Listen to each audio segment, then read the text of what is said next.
Le manque de nuances, c'est vraiment le poison de notre société. Alors, qu'est-ce que je veux dire par là? En fait, on va parler de psychologie aujourd'hui. On va parler de mental, on va parler de notre façon de réfléchir, de notre façon de voir le monde, de concevoir les choses, de comment on se construit un avis. Parce que, selon moi, c'est fondamental, c'est très important. Or, notre monde contemporain nous empêche d'avoir une pensée vraiment personnelle, une pensée vraiment développée, une propre pensée. On est plus dans le prêt à penser. C'est-à-dire, on a énormément de stimuli autour de nous, à travers les réseaux sociaux, à travers notre environnement, qui nous emmènent à avoir certaines positions sur certains sujets. Mais au final, ces positions ne sont pas vraiment le reflet de notre propre pensée. Donc voilà, c'est le sujet qu'on va creuser aujourd'hui. Pour moi, ce manque de nuances, c'est vraiment quelque chose qui est très préjudiciable à l'homme de nos jours. Et même si on est sur une chaîne musculation, j'ai à cœur de toujours faire des, on va dire, des mélanges un peu entre ce qui est nécessaire pour progresser en musculation et ce qui est nécessaire pour progresser au sens large. Parce que tout est relié au final. Et donc, c'est la personne que nous devenons qui nous aide à progresser dans les domaines qui nous importent vraiment. Et là, pour rester sur cette problématique du manque de nuances, on va déjà introduire ce que c'est concrètement. Donc ce manque de nuances, c'est ce qu'on voit énormément sur les réseaux sociaux. C'est-à-dire que maintenant, il n'y a plus de pensée, on va dire, on va pas dire équilibrée, c'est pas le mot que je cherche, mais il n'y a plus de pensée nuancée, en fait, tout simplement. C'est-à-dire, c'est soit tout blanc, soit tout noir. Soit t'es avec nous, soit t'es contre nous. Soit tu prêches pour telle paroisse, soit tu es dans le camp adverse. C'est-à-dire, on peut plus avoir une pensée où on prend par exemple de tel bord et un peu de tel bord, c'est-à-dire une pensée qui serait personnelle.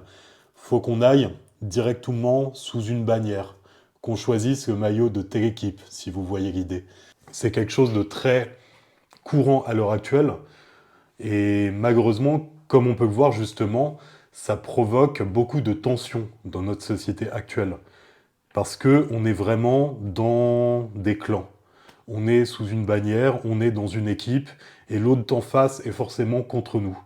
On ne peut pas apprendre de lui, on ne peut pas même essayer de comprendre pourquoi il est arrivé à ce cheminement de pensée, et on rejette au final tout ce qui est différent.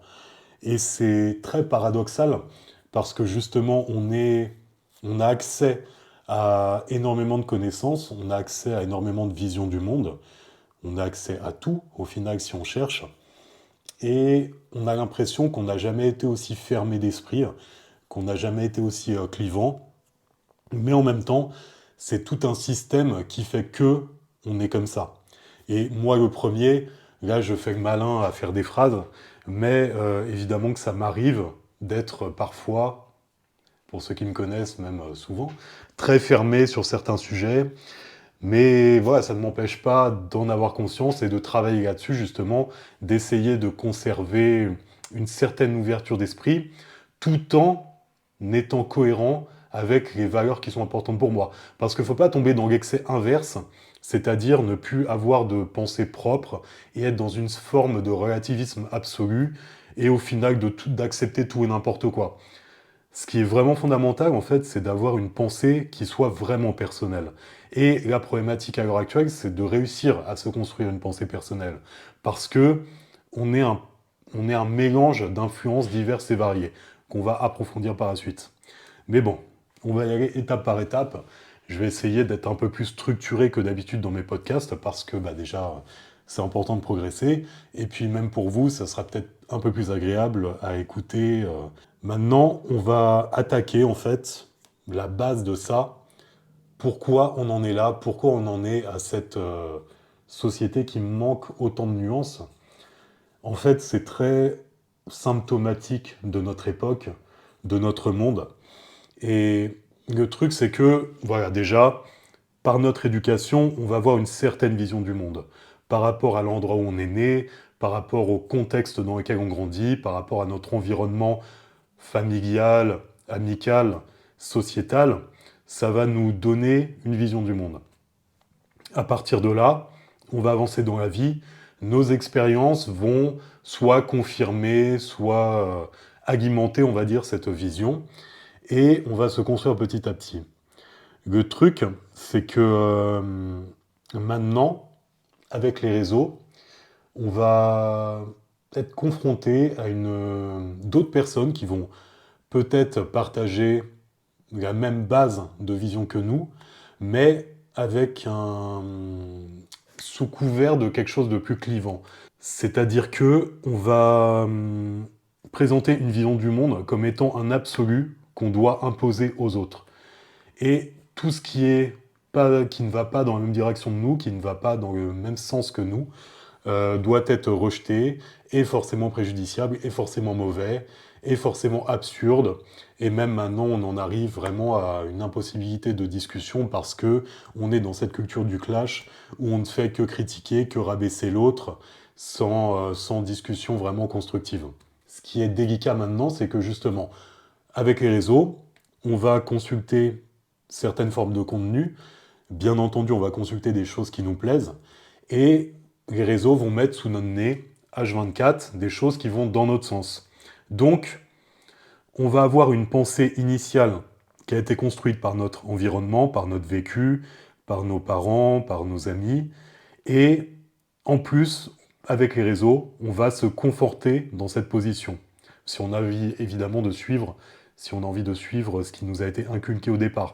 Après, par rapport à notre expérience de vie, on peut aller dans une autre direction, mais justement, par les réseaux, on va se conforter encore plus dans cette direction.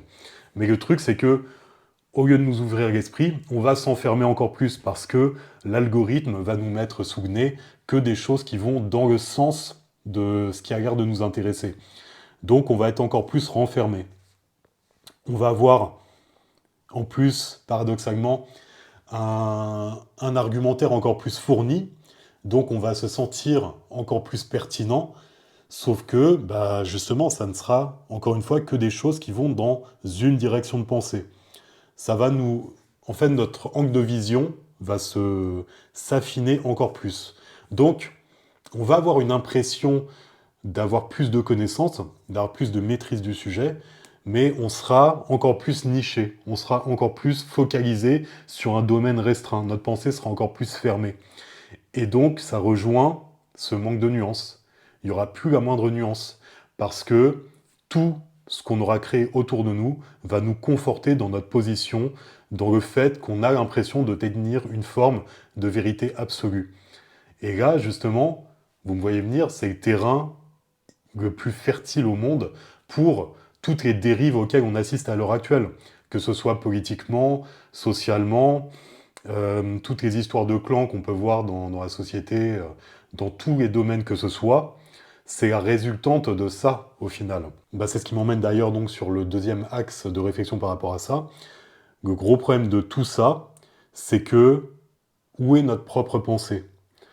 On en arrive donc dans cette société du prêt à penser, où, à travers ce que l'on voit sur les réseaux, on nous donne en fait un mode opératoire de pensée, toute une logique, avec toute une argumentation pertinente, qui plus est, mais qui va que dans une seule direction, encore une fois. Donc au bout d'un moment, est-ce que c'est vraiment ce qu'on pense, ou est-ce que c'est plutôt ce qu'on nous dit de penser?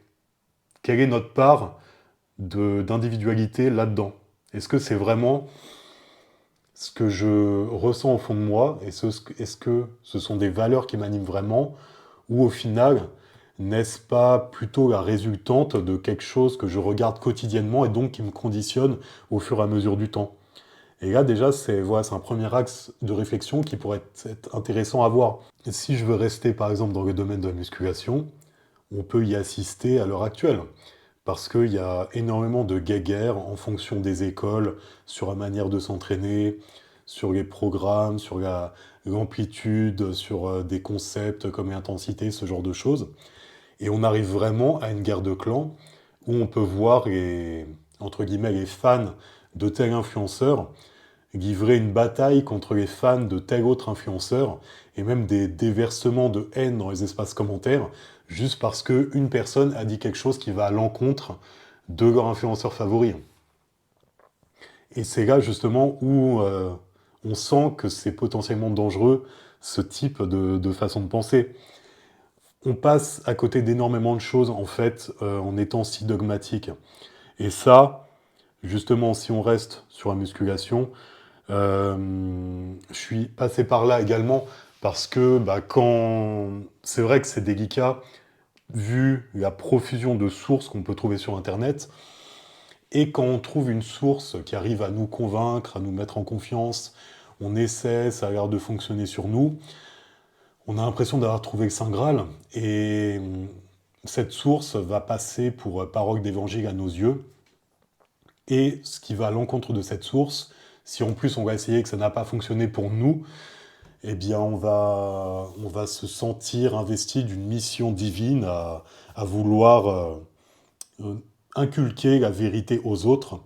Donc ce qui n'a pas de sens encore une fois parce que ben, il n'y a pas de vérité absolue dans quelque domaine que ce soit au final. Et en fait là c'est juste que c'est l'émotionnel qui dépasse la raison.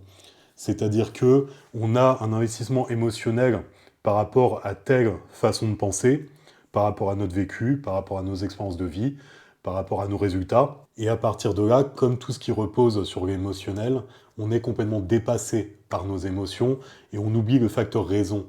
En l'occurrence, se dire peut-être que ce qui fonctionne pour moi ne fonctionne pas forcément pour les autres. Peut-être que ma vision du monde n'est que la résultante de mon expérience de ce monde et que la personne en face a une vision du monde qui a eu une expérience de la vie complètement différente de la mienne, ce qui l'a emmené à ce raisonnement. Et donc dans sa tête, cette personne est aussi persuadée d'avoir raison que moi. À partir de là, partir dans une attaque frontale sans tenter de comprendre la logique et le raisonnement de l'autre, ça n'a strictement aucun sens. Donc c'est pour ça qu'on en arrive à des conflits totalement absurdes, comme on peut voir sur les réseaux, dans tous les domaines. Pareil, je parle de musculation parce que c'est la thématique de cette chaîne, mais si vous vous intéressez à d'autres thématiques, vous avez les mêmes choses dans quasiment tous les domaines, hein. Même, je vois dernièrement, je consulte un peu plus de contenu sur la musique, et même dans des milieux très nichés, comme le type de musique que j'écoute, des fois j'assiste à des guéguerres, mais qui n'ont absolument aucun sens, parce que bah, là, pareil, on parle de quelque chose par rapport au goût, par rapport bah, à de l'émotionnel, puisque la musique, on est quand même vraiment là-dessus. Et à partir de là, ça n'a strictement aucun sens, et les gens vont s'énerver. Ils vont vraiment hausser le ton pour ce genre de choses. Et c'est complètement absurde. Et quand on creuse justement le pourquoi de l'argumentation de chaque personne, on se rend compte à quel point bah, ce n'est que le reflet de leurs propres expériences de vie respectives. Et s'énerver pour ça, ça ne mène strictement à rien et c'est complètement absurde. Donc, on en revient toujours à ça. Au final, justement, cette manière d'extérioriser les choses en étant purement dans l'émotion, c'est que le reflet, encore une fois, d'un manque de nuance, de subtilité, d'un manque de demi-mesure dans la réflexion. Et en fait, on n'en arrive pas là pour rien. Parce que, voilà, j'ai évoqué les différents axes de cette problématique du manque de nuance. Mais pourquoi on est comme ça? Parce qu'encore une fois, je n'essaie pas de me présenter en étant au-dessus de tout ça. Je suis passé par là, je passe encore par là. J'ai beau comprendre cette mécanique, mais ça m'arrive encore sur certains sujets d'être buté, d'être fermé. Et en fait, le pourquoi, c'est un biais de notre cerveau. Tout simplement. Vous voyez, on en revient toujours à ça. C'est pour ça que j'insiste toujours sur ce sujet du fonctionnement du cerveau, parce que trop souvent, en fait, on se limite dans notre existence en se disant ouais, mais je suis comme ça, j'ai pas le choix. Comme si c'était à chaque fois, c'était quelque chose d'inné, comme si on était né comme ça. Et force est de constater que pour la majorité des choses, c'est de l'acquis au final. Et donc, si on a pu l'acquérir à un moment de notre vie, on peut parfaitement travailler dessus. Et donc, pour revenir sur ce manque de nuances, bah pourquoi on aime être aussi... on aime, en plus, encore une fois, c'est pas un choix conscient, mais pourquoi on est aussi dogmatique, pourquoi on aime bien se ranger dans une case, c'est beaucoup plus simple.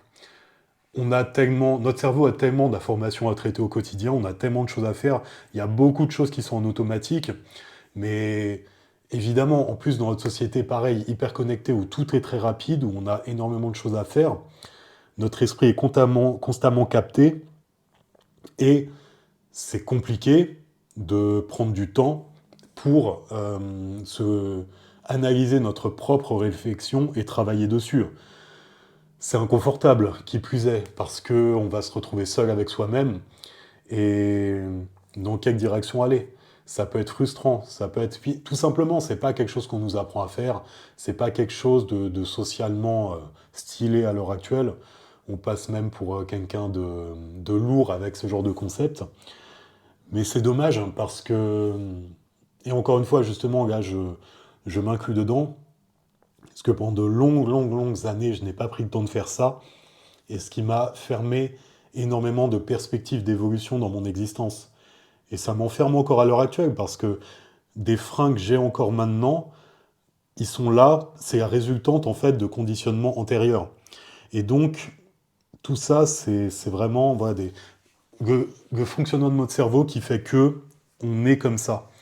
C'est-à-dire, c'est une simplification. Il va au plus simple. Donc, on nous présente, voilà, il va avoir un sujet donné. On n'a pas envie de passer du temps à étudier le truc, à vraiment aller dans la complexité. On est fatigué, voilà, on a autre chose à faire. Et là, on nous présente du prêt à penser, une façon de voir les choses, de les concevoir, où ça nous paraît cohérent, ça nous paraît bien construit, c'est bien mis en avant, on est dans l'ère du marketing. Donc, à quoi bon creuser? Voilà, ça va me suffire, ça va me suffire. Et si en plus, en appliquant cette façon de penser, je me sens mieux avec moi-même, je me sens mieux dans ma vie sur du court terme, parce qu'à chaque fois on ne pense que court terme, bah à quoi bon réfléchir plus? À quoi bon faire preuve de nuance, d'analyse, d'autocritique? Pareil, ça c'est un autre biais du cerveau, on n'aime pas. La remise en question, c'est excessivement inconfortable. Réfléchir sur soi-même, se confronter à nos propres idées, on déteste ça, c'est normal. Donc, vous voyez, tout ça, ce n'est que la résultante de notre mécanique interne, en fait, du fonctionnement de nos cerveaux, de notre cerveau. Tout est normal. Maintenant, voilà, histoire de pas non plus partir sur quelque chose qui va durer 1 heure, pourquoi je parle de tout ça? Voilà, on va faire un peu un constat global par rapport à tout ce que je viens d'évoquer. En quoi c'est important? Est-ce que je suis pas en train de me prendre la tête pour rien? C'est important parce que, au final, justement, je m'en rends compte d'ailleurs, que ça soit à travers mes lectures, les discussions dans la vie de tous les jours, mais même en tant que coach, vous voyez, on part encore de la musculation, mais on va extrapoler sur autre chose. Mais en tant que coach, je me rends compte quasi quotidiennement de l'inconfort constant dans lequel les gens vivent. Et certes, le monde n'est pas forcément facile pour tout le monde, les données ne sont pas les mêmes au départ, ce que les gens choisissent de faire avec leurs cartes aussi, ça change énormément de paramètres. Mais bref, donc la problématique de tout ça, de ce manque de nuances, c'est que on va s'enterrer encore plus, on va s'enfermer encore plus dans des mécaniques de pensée, dans des visions du monde, qui, court terme, vont nous rassurer. Voilà, par exemple, quand on va aller dans un concept sur la vie très clivant, où par exemple on va se dire, si j'en suis là dans ma vie, c'est à cause de telle personne, c'est à cause de tel parti politique. Bah, on se déresponsabilise, on se sent mieux avec soi-même, et on se dit, bah de toute façon, je peux rien y faire, c'est la faute de la société, c'est la faute de telle partie du monde, c'est la faute de telle catégorie de personnes, et bah voilà, tant pis, je vais continuer à avancer comme ça, et je peux rien y faire.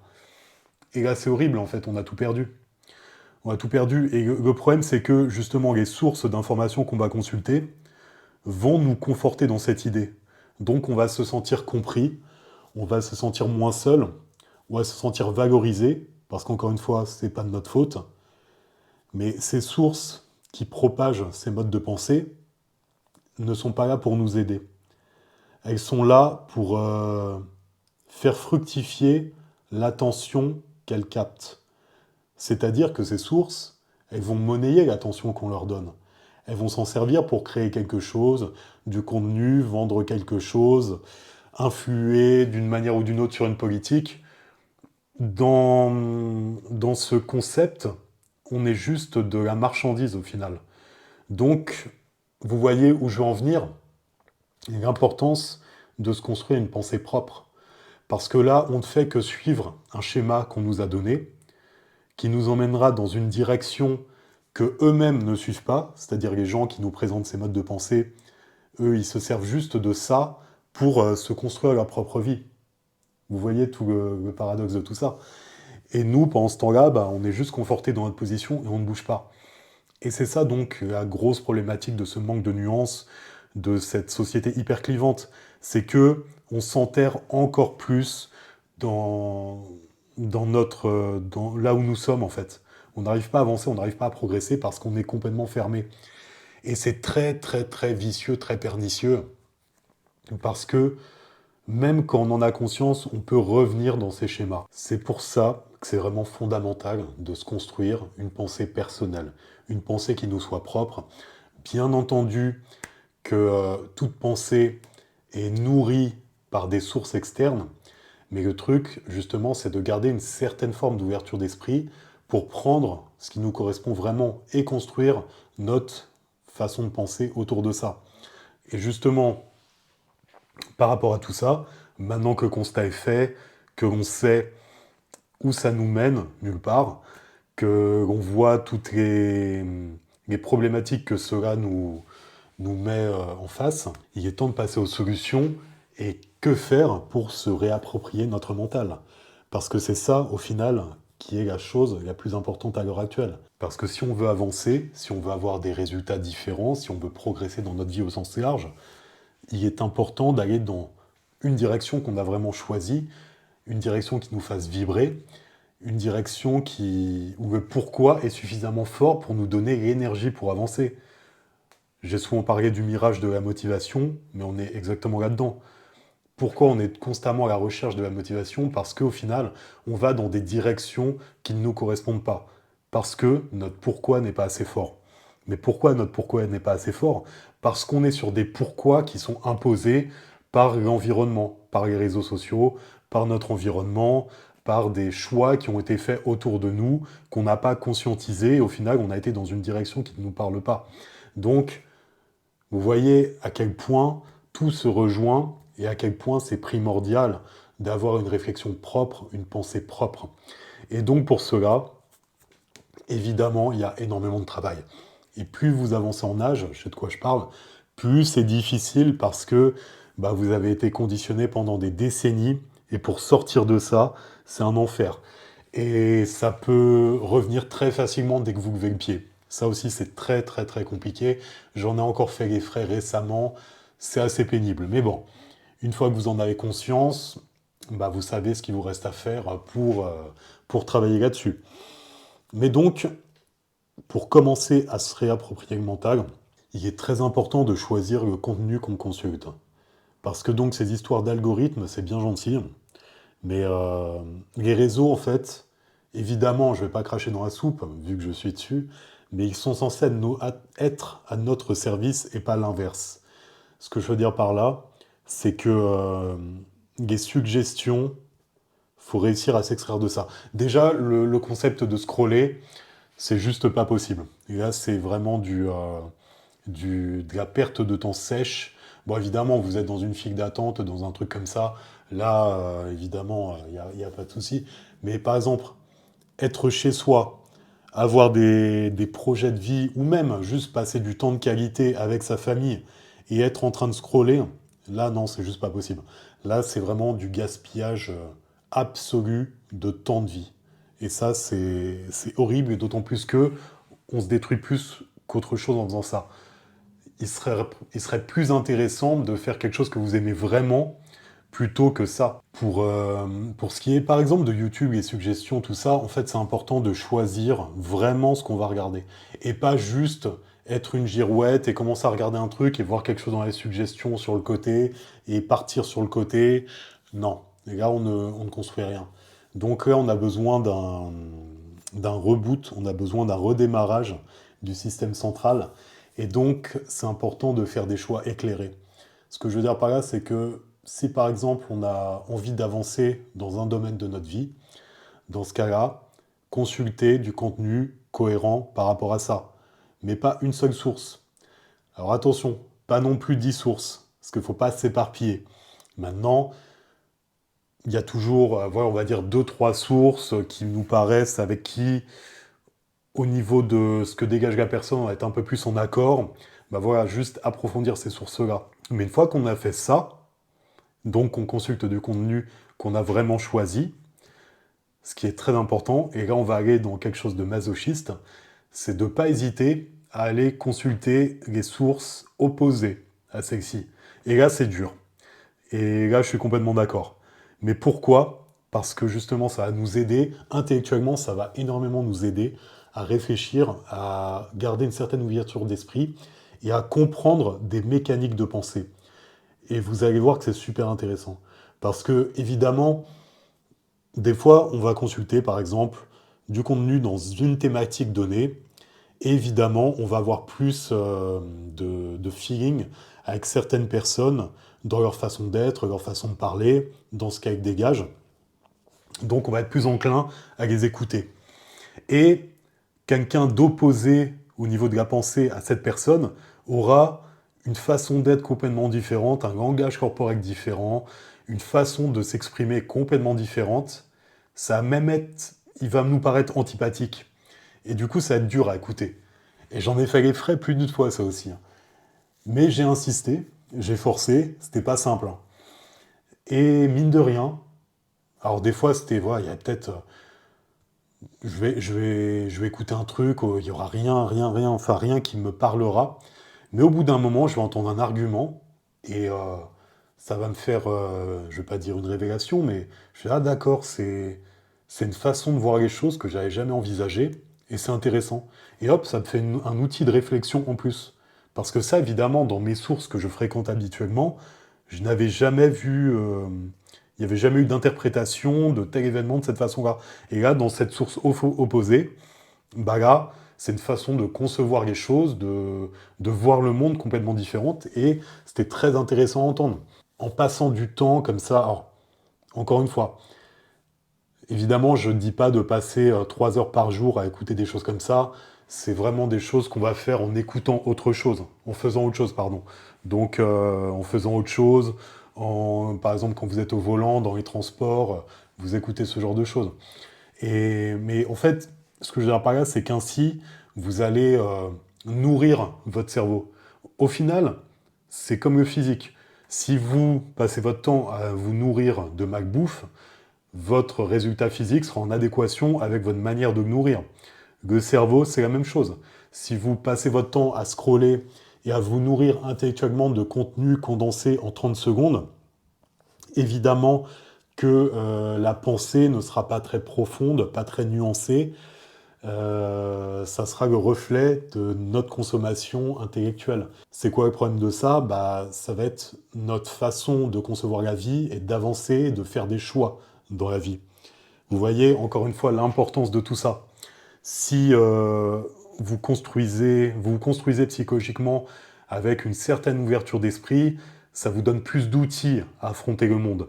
Alors que si vous êtes sur quelque chose de très cloisonné, très restreint, bah vous êtes dans un peu comme sur des rails, et vous aurez une version, une façon de voir le monde très limitée, et surtout qui va vous empêcher vraiment d'évoluer. C'est-à-dire que au fur et à mesure de votre évolution, il y aura des opportunités que vous ne verrez pas, parce que vous serez trop fermé dans votre façon de concevoir et de réfléchir aux choses. Donc je sais qu'au final, c'est très contre-intuitif, tout ce que je dis là, parce qu'il y a une part où il faut se forcer à faire quelque chose d'inconfortable. Ça va prendre un petit peu de temps, évidemment. C'est pas du jour au lendemain, c'est pas... Parce que ça c'est pareil, et ça encore une fois, c'est une des grosses problématiques de notre société contemporaine, mais on n'a aucune patience. On va écouter deux, trois trucs, et on va se dire, ouais, c'est bon, j'ai fait le tour, je me suis fait mon idée, je passe à autre chose. Mais non, là, on n'a rien construit. On n'a rien assimilé. Il y a eu zéro réflexion au final.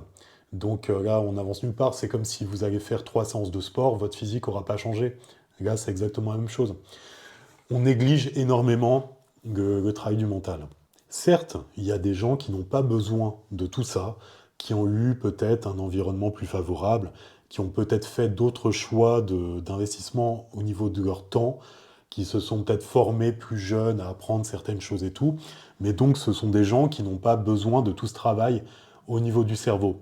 Ou c'est peut-être plus intuitif pour eux, ou c'est peut-être plus ancré, ils ont été conditionnés, peu importe. Toujours est-il que ce qu'on peut constater dans notre vie de tous les jours autour de nous, il y a très peu de travail intellectuel à l'heure actuelle. Et je ne suis pas du tout dans ce côté élitiste, enfin, comment dire, je suis pas du tout dans le côté, vous savez, par exemple, la culture pour la culture, histoire de se la raconter ou ce genre de choses, pas une seule seconde. Ou je suis pas du tout non plus en train de dire bac plus 5 égale intelligence, non plus, vraiment, pas du tout. Là, je parle juste d'une forme d'intelligence pour avancer dans la vie. C'est juste ça en fait. Parce que c'est ça qui nous importe au final. Peu importe la façon. Ce qui est important selon moi, c'est juste d'avoir les bons outils pour avancer comme on l'entend dans l'existence et ne pas passer à côté de notre vie. C'est vraiment ça, pour moi, le fond de tout ce que j'essaie de véhiculer à travers mon contenu au final.